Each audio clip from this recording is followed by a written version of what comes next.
অবিনাশী গান, সম্ভাবনায় জাগা আমাদের প্রাণ, জাগ্রত জনতার অবিনাশী গান, সম্ভাবনায় জাগা আমাদের প্রাণ, লাল সূর্যের মতো জ্বলে আর বলে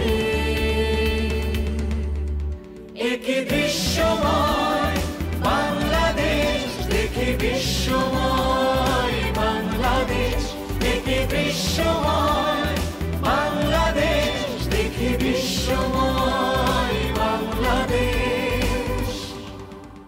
একই দৃশ্যময় বাংলাদেশ, দেখি বিশ্বময় বাংলাদেশ। এরই ধারাবাহিকতা শুরু করছি বাঙালি বিশ্বময় অনুষ্ঠান। জীবনচক্রের গতিময়তা অথবা বেঁচে থাকার যুদ্ধে আমরা নাছোড়বান্দা। তাই আমরা প্রতিনিয়ত পরিবর্তন করি নিজেদের তথা সমাজের। সভ্যতা সৃষ্টির ব্যস্ততায় নিজেদের কখন যে পরিবর্তন করে নিচ্ছি তা একান্ত নিভৃতে ভাবার সময় নেই। কেউ একজন সভ্যতা সৃষ্টির তথ্য দিচ্ছে, আর আমরা সেই তথ্যের ভিত্তিতে নিজেদের যুগোপযোগী করে নিচ্ছি, তাল মিলিয়ে যাচ্ছি। হয়তো কেউ কেউ তাল মিলাতে গিয়ে কখন যে নিজের অবস্থান পরিবেশ ভুলে বিকৃত ধারা তৈরি করে দিচ্ছি, খ্যাতি অর্জন তথা অর্থের উদ্দেশ্যে, তার ইয়াত্তা নেই। তবু এরই মাঝে এমন কেউ আছেন যে নিজের সংস্কৃতির শেকড়ে আবদ্ধ থেকে পুরো বিশ্বের বুকে জানান দেন নিরহংকারভাবে, যার জন্য আমাদের অহংকার বোধ আপনা আপনি সৃষ্টি হয়, আর নিজের ভেতর জেগে ওঠে ভালো মানুষটি। প্রবল ইচ্ছায় নিজেকে বদলাতে ইচ্ছে করে তারই মতো করে, নিজের সংস্কৃতির আদরে আর ভালোবাসায় উপহার দিতে ইচ্ছে করে আগামীর প্রজন্মকে। যিনি আদর্শ বাঙালির জন্য, সমস্ত তরুণ নির্মাতাদের জন্য, তিনি মৃণাল সেন। মানুষের জীবনে যদি কখনো অস্বাভাবিক ঘটনা ঘটে, তবে আমরা তার মূল্যায়ন করি সিনেমার মতো বলে। কারণ সিনেমার গল্পটা স্বাভাবিক জীবনের গল্প হবেই না, অধিকাংশ সময়ই আমাদের মাথায় তা ডিফল্ট হিসেবে সেট করা থাকে। সেই ডিফল্ট ভাবনার বাইরে গিয়ে আমরা তা ভাবতেও চাই না, কারণ আমরা চাই একটা নির্ঝঞ্ঝাট ও সমান্তরাল জীবন। হ্যাঁ, আমার কথাই আমি বলতে চাইছি, এবং নিশ্চয়ই আপনাদেরও কথা। পেরেছি কি? হয়তো হয়তো না, হয়তো নিশ্চয়ই। তবু বলি, জীবনটাকে বড় ভালোবাসি।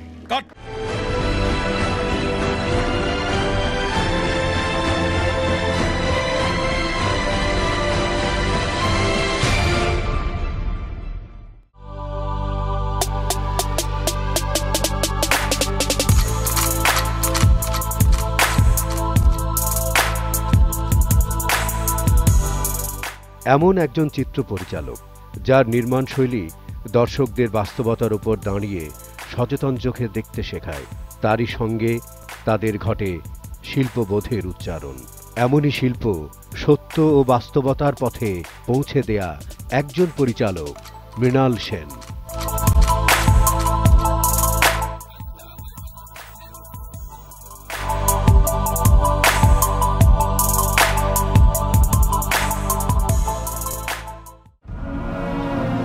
মৃণাল সেনের প্রত্যেকটা কাহিনীর মধ্যেই বিশ্বাসের বীজ। কারণ মৃণাল সেন অতীতের সাথে মোকাবেলা করেন, দূর থেকে স্মরণ করেন অতীতকে, ইতিহাসকে। অতীত বর্তমানের সঙ্গে মিলিয়ে যোগসূত্র তৈরি করেন।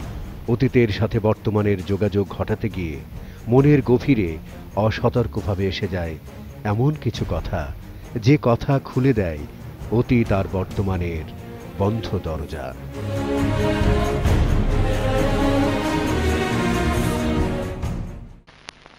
माँ,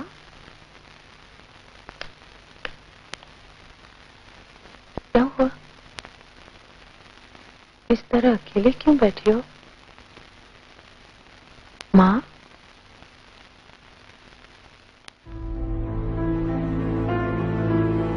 যেখানে সিনেমার মতো কোনো ভিলেন থাকবে না, কাউকে নায়কোচিত হয়ে সেই ভিলেনের কাছ থেকে বড় কিছু ছিনিয়ে আনতে হবে না, সর্বোপরি একটা ছকে বাঁধা জীবন। যদিও এর বাইরেও মানুষ ভাবে, প্রত্যাশা করে, জীবন কাটাতে চায়, তবে তা শতকরা হিসেবে খুবই কম। সেই সব কম মানুষেরা পৃথিবীতে একটু ভিন্নভাবেই বাঁচে, জীবনযাপন করে। आज आलोक और मैं एक फिल्म देखने गए थे। कौन सी फिल्म दीदी? कई दिनों से सोच रही थी कि आऊं, लेकिन आ ही नहीं सकी। और आप भी तो कामकाज में लगी रहती हैं। नहीं, काम तो ऐसे कोई खास नहीं रहता। आज सुबह बच्चों को थोड़ी जल्दी होती है, उसके बाद तो अकेली ही तो रहती है ना।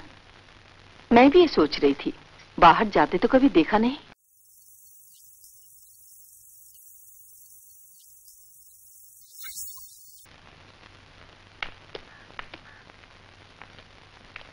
बैठिए। कई दिनों से सोच रही थी कि आऊं, लेकिन आ ही नहीं सकी। और आप भी तो कामकाज में लगी रहती हैं। नहीं, काम तो ऐसे कोई खास नहीं रहता। आज सुबह बच्चों को थोड़ी जल्दी होती है, उसके बाद तो अकेली ही तो रहती है ना। मैं भी ये सोच रही थी, बाहर जाते तो कभी देखा नहीं। कहाँ जाऊं? बच्चे नहीं ले जाते साथ घुमाने? कहते नहीं? कहते तो हैं, मैं ही नहीं जाती। আর তাই তাদের জীবন সম্পর্কেও চারপাশের মানুষের থাকে প্রচণ্ড কৌতূহল।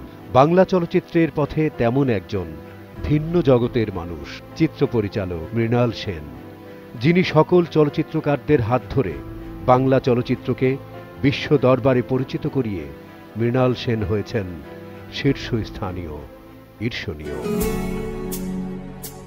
1923 সালের 14 মে মৃণাল সেন বাংলাদেশের ফরিদপুরের একটি শহরের গোবিন্দপুর গ্রামে জন্মগ্রহণ করেন।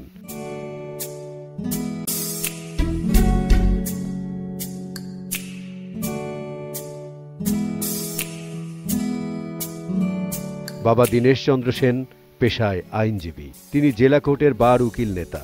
মা সরজুবালা। 7 ভাই ও 5 বোনের মধ্যে মৃণাল ষষ্ঠ। 5 বছর বয়সের ছোট্ট বোন রেবা পা পিছলে পুকুরে ডুবে মারা যায়। মৃণাল সেনের এখানেই কেটেছে তার রঙিন শৈশব। এ মাটি বাতাস গায়ে মেখে বেড়ে উঠেছেন তিনি। ফরিদপুরের কাঁদা মাটিতে হেঁটে হেঁটেই পা রাখেন তারুণ্যের চৌকাঠে। 1940 সালে 17 বছর বয়সী মৃণাল সেন কলকাতায় এসে পদার্থবিদ্যা বিষয়ে ভর্তি হন স্কটিশ চার্চ কলেজে এবং বসবাস করতে আরম্ভ করেন উত্তর কলকাতার কৈলাস বসুর স্ট্রিটের 3 তলার এক পুরনো বাড়িতে।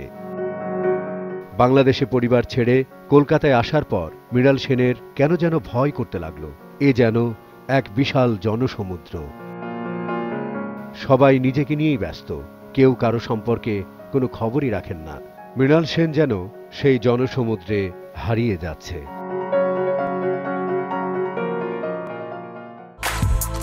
1917 সালে বলশেভিক বিপ্লবের কথা, যে বিপ্লব রাশিয়াতে নতুন সভ্যতা এনেছিল, তার একটা বক্তৃতা।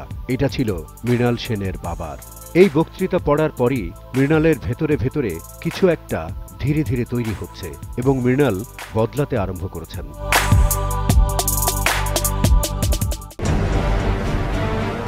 ছাত্র অবস্থায় তিনি কমিউনিস্ট পার্টির সাংস্কৃতিক শাখার সঙ্গে যুক্ত হন এবং বিপ্লবী কারণে কারাবন্দীও হন, যদিও তিনি কখনো কমিউনিস্ট পার্টির সদস্য হননি।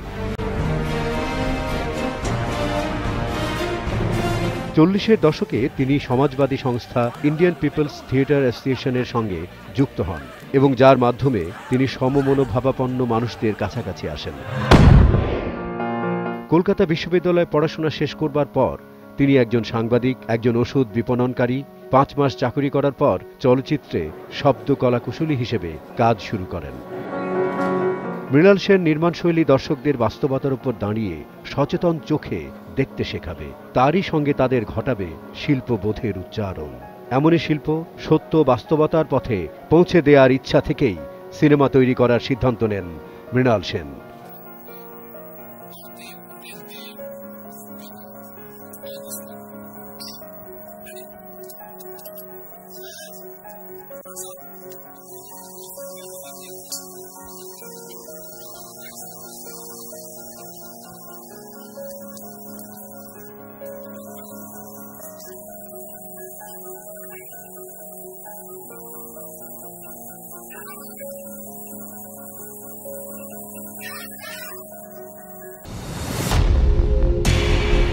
দেশ বিভাগের সময় তার পরিবার কখনোই ভাবেননি তাদের প্রিয় স্বদেশ ছাড়তে হবে, কিন্তু রাজনৈতিক ঢামাঢোলে বাধ্য হয়ে তারা সিদ্ধান্ত নিলেন এবং সব সম্পত্তি জলের দরে বিক্রি করে সপরিবারে কলকাতায় উপস্থিত হলেন উদ্বাস্তু পরিচয়ে। বাংলা চলচ্চিত্রের প্রবাদ প্রতিম পুরুষ মৃণাল সেন আন্তর্জাতিক খ্যাতিসম্পন্ন এ চলচ্চিত্রকার পাল্টে দিয়েছেন বাংলা সিনেমার ধারা।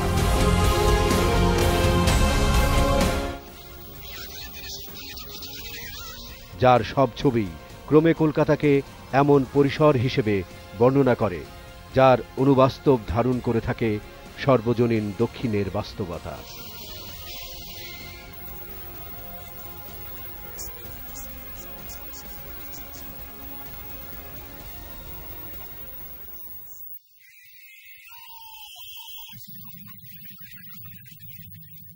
তার প্রথম চলচ্চিত্রে বিপ্লবের ডাক দিয়েছিলেন, আর শেষ ছবিতে জানিয়ে দেন বিপ্লব চলছে, চলবে।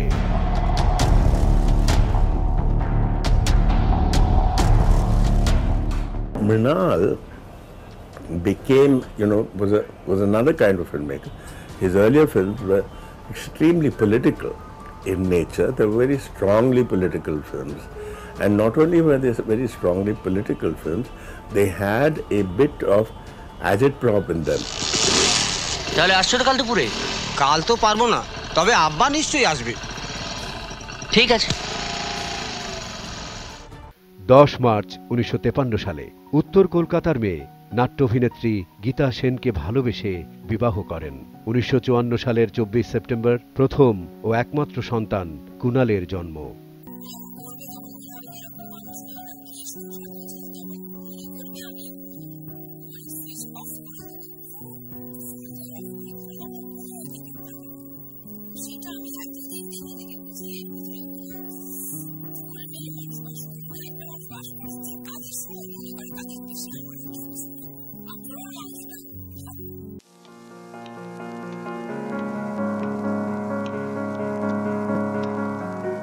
রুডলফ আর্নহেইলের লেখা ফিল্ম বইটি পড়ে অনুপ্রাণিত হন।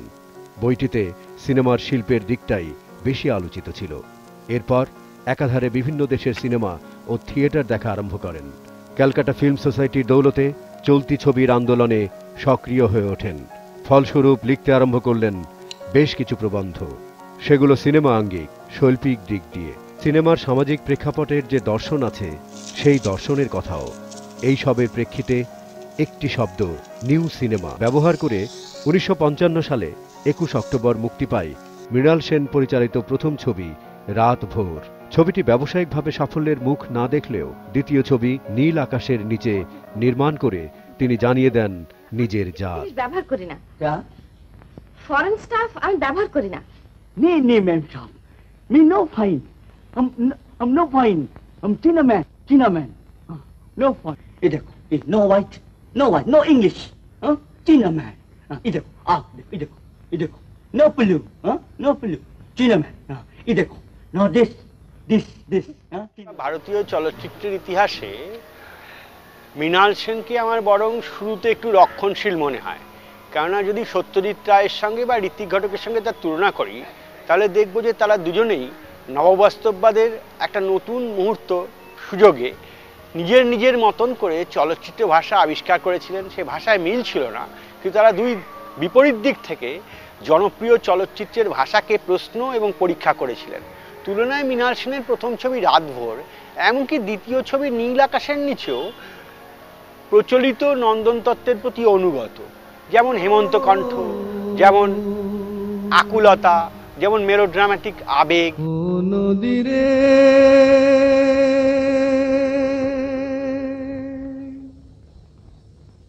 একটি কথা শুধাই শুধু তোমারে, ও নদীরে একটি কথা শুধাই শুধু তোমারে, বলো কোথায় তোমার দেশ, তোমার নেই কি চলার শেষ। ও নদীরে একটি কথা শুধাই শুধু তোমারে, বলো কোথায় তোমার দেশ, তোমার নেই কি চলার শেষ। ও নদীরে। শুরু হতে থাকে বাংলা সিনেমায় মৃণাল সেনের জয়যাত্রা। 1960 সালে 13 মে মুক্তি পায় 22 শ্রাবণ। 22 শ্রাবণ ছবিটি থেকে তিনি আন্তর্জাতিক পরিচিতি পান।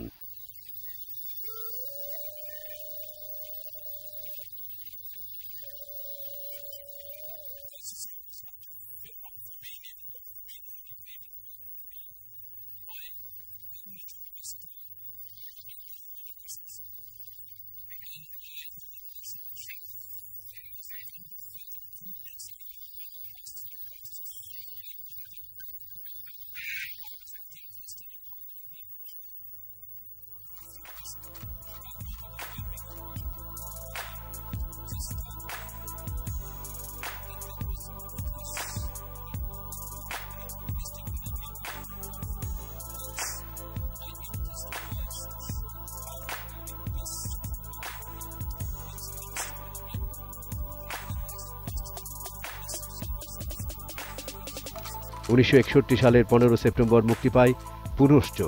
1963-র 11 জানুয়ারি অবশেষে, 1964-র 31 জানুয়ারি প্রতিনিধি, 1965-র 16 জুলাই আকাশ কুসুম। মৃণাল সেন বাংলা ভাষা ছাড়াও হিন্দি, ওড়িয়া ও তেলেগু ভাষায় চলচ্চিত্র নির্মাণ করেছেন। 1966 সালে ওড়িয়া ভাষায় নির্মাণ করেন মাটির মনীষ, যা কালিন্দীচরণ প্রাণীগ্রাহীর গল্প অবলম্বনে নির্মিত হয়। একে একে নির্মাণ করতে থাকেন চলচ্চিত্র আর পেতে থাকেন আন্তর্জাতিক খ্যাতি।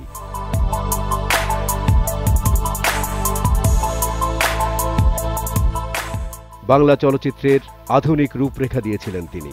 আন্তর্জাতিক খ্যাতিসম্পন্ন এই পরিচালকের প্রতিটি ছবিতে ক্ষুদ্র গলি থেকে রাজপথ, বস্তি থেকে অট্টালিকার চিত্র তিনি তুলে ধরেছেন, যা আর শেষ পর্যন্ত শুধু কলকাতার মাঝে সীমাবদ্ধ থাকেনি, পেয়েছে বৈশ্বিক রূপ। আর এখানেই মৃণাল সেন নির্মাতা হিসেবে অনন্য আর সবার থেকে আলাদা। 1969 সালে তাঁর পরিচালিত ছবি ভুবন সোম মুক্তি পায়। বনফুলের কাহিনী অবলম্বনে হিন্দি ভাষায় ভুবন সোম নির্মাণের পরিকল্পনা করলেন।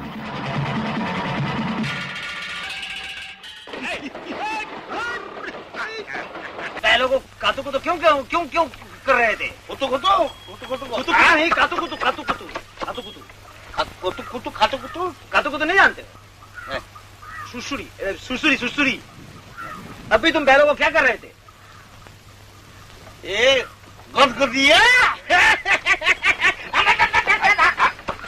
साहब वो गदगदिया को क्या क्या क्या क्या बोला कातु कुतु नहीं वो क्या बोला वो सुसुरी सुसुरी बड़ा चले क्या लैंग्वेज बनोगे क्या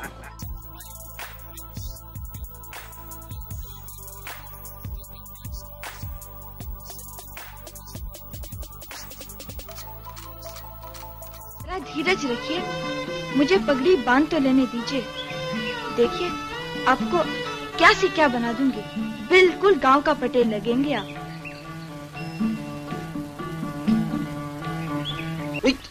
क्या है मुझे तो यूं देखना पड़ेगा। देखो कितनी उंगलियां, शायद 2 और अब 4। शाबाश बरोबर। अब अगर आप उनके पास गए भी तो डरेंगे नहीं, सोचेंगे आप कोई किसान है। तुम्हारे कहने से देखिए तो क्या होता है, पहनिए। ये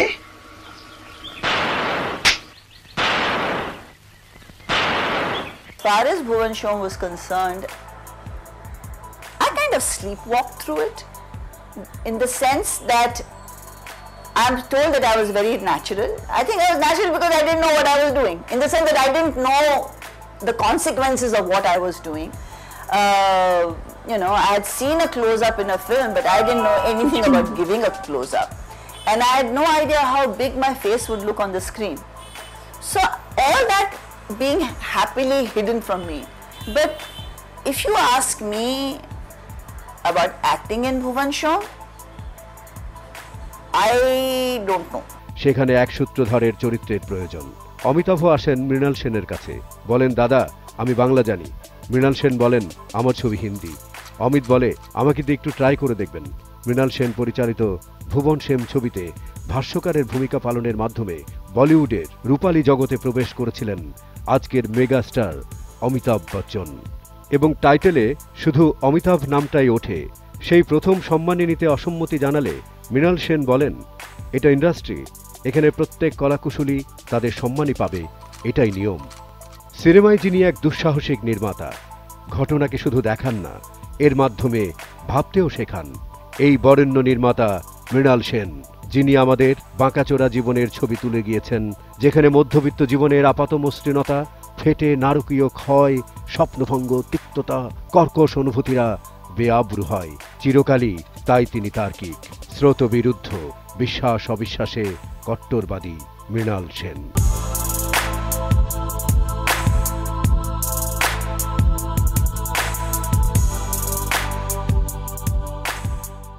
মৃণাল সেন বরাবরই এরকম, বড় বেশি অস্বস্তিতে ফেলে দেন বাঙালি মধ্যবিত্তকে।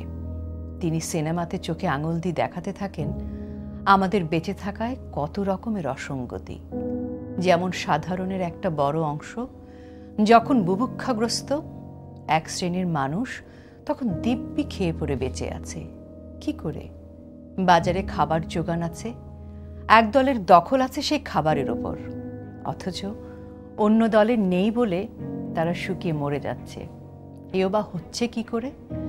অনেক সময় দেশে খাদ্যের প্রাচুর্য সত্ত্বেও বহু লোক ক্ষুধার্ত থাকতে বাধ্য হয়। কেন? Namaskar, my name is Mrinal Sen, the young filmmaker, makes dynamic films. নীল আকাশের নিচে পৃথিবী, আর পৃথিবীর পরে ওই নীল আকাশ। তুমি দেখেছো কি আকাশ, আকাশ শুধু নীল, ঘন নীল, নীল আকাশ। সেই নীল মুছে দিয়ে আসে রাত, পৃথিবী ঘুমিয়ে পড়ে। আমিও ফরিদপুর শহরের লোক, সেখান থেকে ইন্টারমিডিয়েট পাস করে আমি কলকাতায় এলাম স্কটিশ চার্চ কলেজে পড়তে। 1923 সালের 14 মে মৃণাল সেন বাংলাদেশের ফরিদপুরের একটি শহরের গোবিন্দপুর গ্রামে জন্মগ্রহণ করেন। মৃণাল সেনের এখানেই কেটেছে তার রঙিন শৈশব। এ মাটি বাতাস গায়ে মেখে বেড়ে উঠেছেন তিনি। মৃণাল সেন পড়তো ঈশান স্কুলে, আমি প্রথম জেলা স্কুল। মৃণাল সেন তো ফুটবলটা খুব বেশি ভালো খেলতো না, ফুটবল থেকে ছিল। ওই নিল নাটক ফাটক এইসবে প্রত্যেকটা লোক ভালোবাসত। ছাত্র জীবনে তো নাটক নভেল নিয়ে থাকতো সবসময়। ওই যে একটা মাথায় অনাথের দোকানে আড্ডা মারতো, অনাথের দোকানে। তো ওনার সম্পর্কে জানতে পারি উনি আসার পর উনি 1991 সনের জানুয়ারিতে ফরিদপুরে আসেন, এবং সে সময়ে তার ঝিলটুলির যে বাড়ি, একতলা বাড়ি, সেই বাড়ির কর্তা খুব সাদরে গ্রহণ করেন। কিন্তু উনি যখন গাড়ি থেকে নামলেন, নামার পরেই বললেন যে আমি তরুণ মৃণাল সেন এসেছি, আমার বয়স 70 নয়। এবং ওনার স্ত্রী যেটা বললেন যে বিয়ের পর আমি প্রথম এই শ্বশুরবাড়িতে এলাম, আমাকে যেন নতুন বউকে যেভাবে বরণ করা হয় সেইভাবে বরণ করা হয়। রামসেনা গীতা বৌদি বলে সম্বোধন করে আমার কি শাড়ি দামদানি, শাড়ি নাম করে দামদানি, সেই যে দিয়া ওনার কম, তারপরে চাদর দিয়া আমার অভ্যর্থনা ছিলাম। তা অভ্যর্থনার সময় গীতা বৌদি বলছেন যে শ্বশুরবাড়িতে এটা আমি শুনছি কিন্তু যাই নেই, এবারে এখন এখানে এসে মনে করি শ্বশুরবাড়ির সব লোকের সাথে কথাবার্তা বলতেছি। ওনার শেষ ছবি ছিল আমার ভুবন। এই নকশিকাতাকে ব্যবহার করে তিনি আমার ভুবনের পোস্টারটা করেন। এবং উনি বললেন যে আমি গোটা জীবন, তার যে ব্যক্তি জীবন, তার যে দর্শন, সেখানে অত্যন্ত বুদ্ধি নির্ভর। উনি কোয়েশ্চেন করতেন সব ব্যাপারকে, কোনো কিছুকে অ্যাপারেন্টলি মেনে নিতেন না, কোনো সংস্কারকে মানতেন না প্রশ্ন না করে। এই যে যুক্তিবাদী মন, উনি বলছিলেন যে আমি আজীবন যুক্তিকে লালন করি, কিন্তু আজ আমি বারবার ইমোশনালি চকড হয়ে পড়ছি। যে ইমোশনকে আমি আজীবন কাউন্টার করেছি, সেই ইমোশনের কাছে আমি পরাস্ত হয়ে যাচ্ছি। অর্থাৎ বোঝা যাচ্ছিল যে বাংলাদেশ, ফরিদপুর, এর আবহাওয়া, এর স্মৃতি, এর নস্টালজিয়া তাকে অভিভূত করে ফেলছিল। ফরিদপুরের কাঁদা মাটিতে হেঁটে হেঁটেই পা রাখেন তারুণ্যের চৌকাঠে।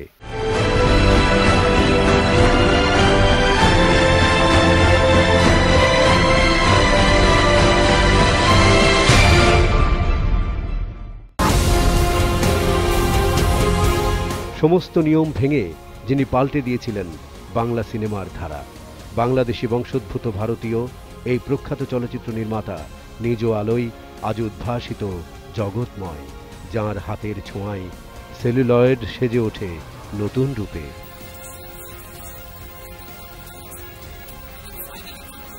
আটচল্লিশ বছরের চলচ্চিত্র জগতের অভিজ্ঞতায় কিংবা ৮০ বছরের ব্যক্তি জীবনে নানা টানাপোড়েনেও সূক্ষ্ম অনুভূতিগুলি শিল্পীর হারিয়ে যায়নি, বরং জীবনের অনেক অভিজ্ঞতা তার ছবির জন্ম দিয়েছে। কখনো হয়েছে ছবিতে আংশিক প্রতিফলিত। সময়ের ব্যবধানে দুটি যুদ্ধ তেমনই জুড়ে আছে তার চলচ্চিত্র জীবনের সঙ্গে। এককালে ভারত চীন যুদ্ধের পরিপ্রেক্ষিতে তার নীল আকাশের নিচে ছবিটি প্রদর্শনে নিষেধাজ্ঞা জারি হয়। আপনি জানো না মা ঠাকরেন, এরা কম ধরিবার আপনাদের মতন বোকা বুদ্ধির মানে কম্বোজা তারা তাদের ভুজুং ভাজুং দিয়ে মালটাল গছি টুচি টাকা করে গুছিয়ে নিয়ে পগার পা। লোকে তাই বলছে শুনছি, কিন্তু এত সব করছে কার জন্যে? পরবর্তীকালে ভারত পাকিস্তান যুদ্ধের প্রতিক্রিয়ার মধ্যে থেকেই খুঁজে পেয়েছেন 2002 সালে আমার ভুবন ছবির স্ফুলিঙ্গটি। আফসার ভাই, চিনতে পেরেছো তাহলে? আপনাকে চিনবো না? ছোটবেলায় কতবার আমাকে পিঠে চাপিয়েছেন। পিঠে মনে নেই? পিঠে চাপিয়ে ঘোরাতেন। ও হ্যাঁ, পিঠে পিঠে। কলকাতার ট্রিলজি অর্থাৎ ইন্টারভিউ পুরোদস্তুর রাজনৈতিক ছবি, আর এই ট্রিলজির প্রাণ হচ্ছে মৃণাল সেনের নির্মাণ শৈলী। কখনো কখনো ক্ষুরধর সংলাপ শক্তিশালী করেছে মৃণালের সৃষ্টিকে, কিন্তু মৃণাল কখনোই গল্প বলার চেষ্টা করেননি। তিনি মনোযোগী ছিলেন দৃশ্যকল্পে। মৃণালের ক্যামেরার সাথে ঘুরেছে দর্শকের চোখ। পুরো ট্রিলজি জুড়েই মানুষের মনের পরতে পরতে জমে থাকা ক্ষোভটাকে তিনি বের করে এনেছেন। একই সঙ্গে নিজের দর্শনটাকেও পরিষ্কার করে দিয়েছেন দর্শকের কাছে। এরপর 1972-এর 12 অক্টোবর মুক্তি পায় ক্যালকাটা 71। গল্পের পটভূমি 43-এ শুরু হয়ে ছবিটি শেষ হয় 71-এ। 5 দশকে সমগ্র কলকাতার আর্থসামাজিক ও রাজনৈতিক পট পরিবর্তন ছোট ছোট অংশে আমাদের সামনে উঠে আসে। শ্রেষ্ঠ চলচ্চিত্রের দ্বিতীয় সেরা পুরস্কারটিও জিতে নেয় কলকাতা 71।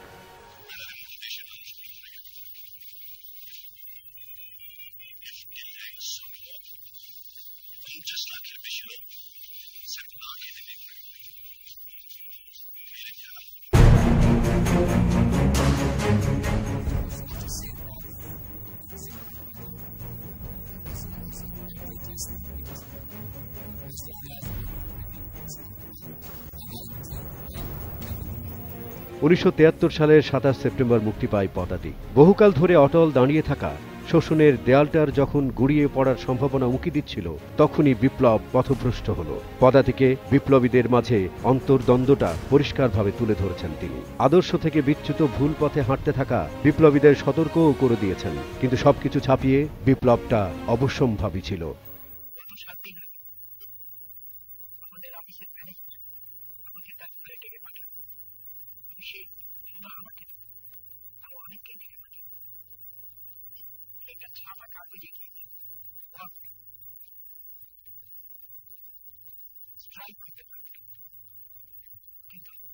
আমি তোমাকে বলছি, তুমি সেই ফাউন্ডেশন করে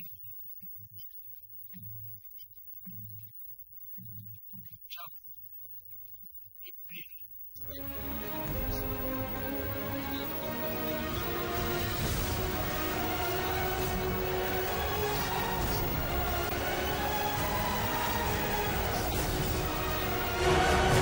ছবি 3টির মাধ্যমে তিনি তৎকালীন কলকাতার অস্থির অবস্থাকে তুলে ধরেছিলেন।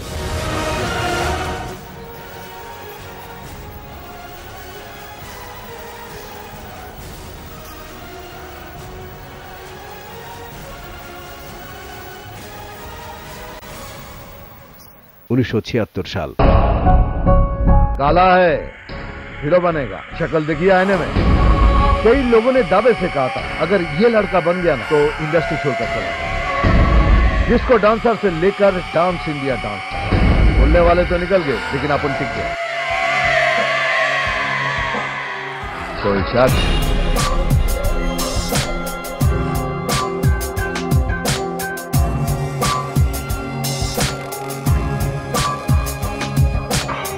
1976 সালে সৃষ্টি করেছেন মৃগয়া, আর হাঁটতে শিখিয়েছে গৌরাঙ্গকে বর্তমানের মিঠুন চক্রবর্তী।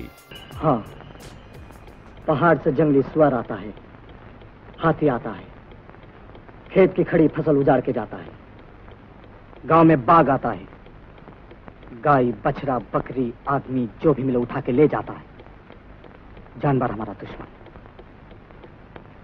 लेकिन वो जानवर जिसको मैंने मारा। कौन से जानवर? सुनी शुक्र बड़े राजा बाबू से। 24 সেপ্টেম্বর মুক্তি পায় মৃগয়া। মৃণাল সেন বুঝিয়ে দিয়েছেন অন্তর্দৃষ্টি সজাগ থাকলে বাস্তবতার অনুধাবন। তাই তার সৃষ্টিকর্মে বরাবরই প্রকাশ পেয়েছে অন্যায় ও ভুলের ফলাফল। আর তার সব উপাদান ছিল সমাজে বিদ্যমান। তিনি সমাজকেই বেছে নিয়েছেন তার স্ক্রিপ্টের পাণ্ডুলিপি হিসেবে। He had waited the whole night outside my bungalow. I came out. I met him. He was tense. He looked agitated. আর তাই মৌলিক চরিত্রগুলি বাছাই করেন সমাজ থেকেই। শুধু মিঠুন চক্রবর্তী নয়, মিঠুনের মতো অমিতাভ বচ্চন, রঞ্জিত মল্লিক, অঞ্জন দত্ত স্বীকার করেন তাঁদের জীবনে ভগবান মৃণাল সেন। মৃণাল দা হয়তো আপনাদের জন্য একটা বিশেষ আন্তর্জাতিক খ্যাতসম্পন্ন ডাইরেক্টর, বাট আমার ভগবান উনি। ভালো মাপের মানুষ, ছবিটা টোটালি বুঝেন, ডেফিনেটলি বুঝেন, নইলে এত বড় হলেন কি করে। মৃণাল সেন প্রমাণ করেছেন সিনেমার জন্য স্টার নয়, বরং সিনেমায় স্টার তৈরি করেন। 1977 সালে প্রেমচন্দ্রের গল্প অবলম্বনে তেলুগু ভাষায় নির্মাণ করেন ওকাউরি কথা।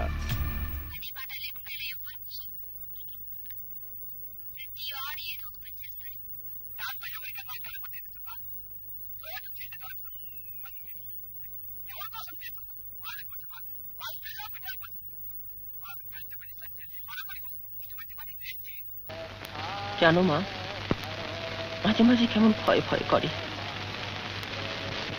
এত বড় বাড়ি, রুগ্ন মানুষ নিয়ে একা একা থাকি, বিপদে আপদে যে কাউকে ডাকবো। 1980 সালের চলচ্চিত্র আকালের সন্ধানে।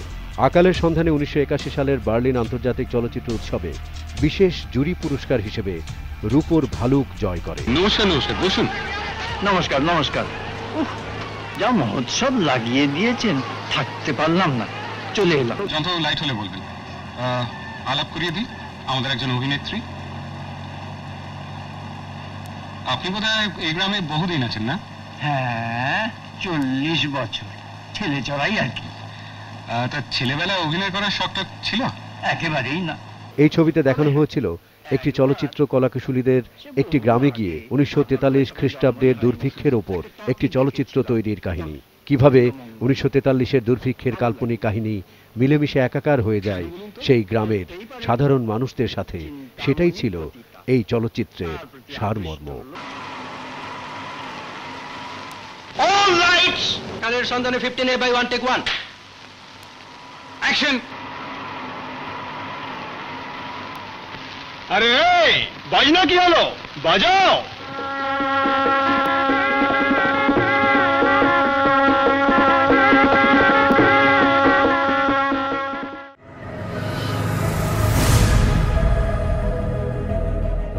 মৃণাল সেনের পরবর্তীকালের ছবির মধ্যে উল্লেখযোগ্য মহাপৃথিবী 1992 এবং অন্তরীণ 1994। তাঁর শেষ ছবি আমার ভুবন মুক্তি পায় 2002 সালে। আর দেব না। হাসি কান্না হীরা পান্না দোলে ভালে কাঁপে ছন্দে ভালো মন্দ তালে তালে নাচে জন্ম নাচে মৃত্যু পাছে পাছে তাতা থই থই তাতা থই থই তাতা থই থই কি আনন্দ কি আনন্দ কি আনন্দ দিবারাত্রি নাচে। এই ঘরটাই মানুষটার চলাফেরা আর অভিব্যক্তি পরিষ্কার বোঝাচ্ছে এখানে আজও নিভৃতে শট নেন তিনি। উপচে পড়া প্যাশন আর টেকনিক্যাল খুঁতখুঁতুনি নিয়ে দাঁড়ান লেন্সের পেছনে। সব শট যে ফিল্মের হতে হবে কে বলেছে? এই যে ঘরে কাতারে কাতারে রাখা ডিকশনারিগুলো সন্দেহ নিরসনের জন্য আজও টেনে নেন তিনি। এনসাইক্লোপিডিয়ার ওপর ঝুঁকে পড়েন প্রতিনিয়ত। ডিটেলসের প্রতি বরাবরের যে ঝোঁক, সেটা এই বয়সে নিয়ে যাওয়াটাও তো একটা শট।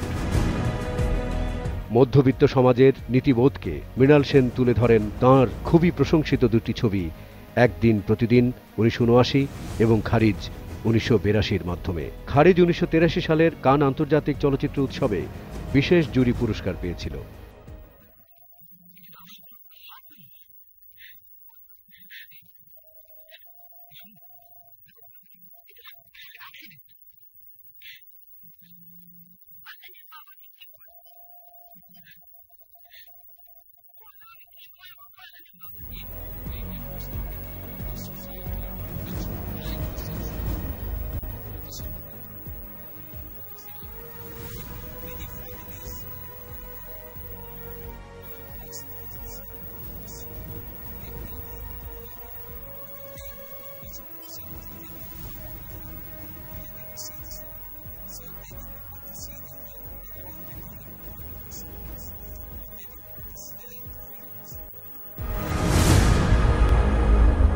(1985 সালে নির্মাণ করেন জেনেসিস, যা হিন্দি, ফরাসি ও ইংরেজি 3টি ভাষায় তৈরি হয়।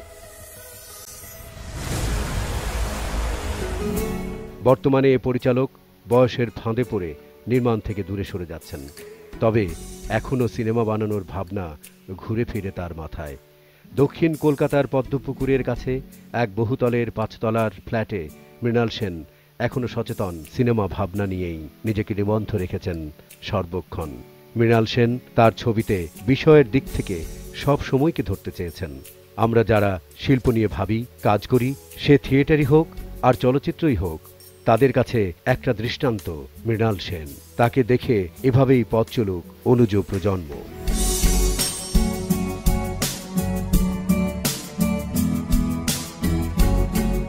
এই বয়সে অনবরত লম্বা লম্বা মেল চেক করেন, নিজে বসে মেল পাঠান। টেলিগ্রাফে গোপাল কৃষ্ণ গাধীর লেখা অসম্ভব পছন্দ হওয়ায় প্রাক্তন রাজ্যপালকে কিনা মেল করেছেন মাঝ রাত্রিরে, সেটাও তো একটা শট। এমনিতে প্রাণ শক্তিতে ছাপ ফেলতে না পারুক, বিশ্বখ্যাত পরিচালকের চিন্তা শক্তিতে বয়স অবশ্যই কিন্তু বাষ্প বসিয়েছে। প্রসঙ্গ থেকে দুম করে প্রসঙ্গান্তরে চলে যান খেই হারিয়ে। বক্তব্যের ট্রাফিকে লাল সিগন্যাল এসে যায় অতর্কিতে। কিন্তু জীবনের প্রতি মনোভাব এমনই রিঝু যে যানজটের মুখ খুলে যায় দ্রুত। তখন ফের মনে হতে থাকে, আরে এ তো অতীতের মতোই। টেক নেওয়া চলছে চশমা পরা দীর্ঘদেহী মানুষটার। 1, 2, 3। আমার কথাই আমি বলতে চাইছি, এবং নিশ্চয়ই আপনাদেরও কথা। পেরেছি কি? হয়তো, হয়তো না, হয়তো নিশ্চয়ই। তবু বলি, জীবনটাকে বড় ভালোবাসি। ছোট ছোট মানুষের ছোট ছোট আশা, কে রাখে খবর তার, তুমি দেখেছো কি আর শুনেছো কি মানুষের কান্না? মৃণাল সেন বরাবরই এরকম, বড় বেশি অস্বস্তিতে ফেলে দেন বাঙালি মধ্যবিত্তকে। তিনি সিনেমাতে চোখে আঙুল দিয়ে দেখাতে থাকেন আমাদের বেঁচে থাকায় কত রকমের অসঙ্গতি। যেমন সাধারণের একটা বড় অংশ যখন বুভুক্ষাগ্রস্ত, এক শ্রেণীর মানুষ তখন দিব্যি খেয়ে পড়ে বেঁচে আছে। কি করে? বাজারে খাবার জোগান আছে, এক দলের দখল আছে সেই খাবারের ওপর, অথচ অন্য দলের নেই বলে তারা শুকিয়ে মরে যাচ্ছে। এও বা হচ্ছে কি করে? অনেক সময় দেশে খাদ্যের প্রাচুর্য সত্ত্বেও বহু লোক ক্ষুধার্ত থাকতে বাধ্য হয়। কেন? আজ এ পর্যন্তই। আগামী সপ্তাহে দেখা হবে আরেক বাঙালি বিজ্ঞানী আব্দুস সাত্তারের বর্ণাঢ্য আলোকিত জীবন উৎসের বিস্তারিত নিয়ে।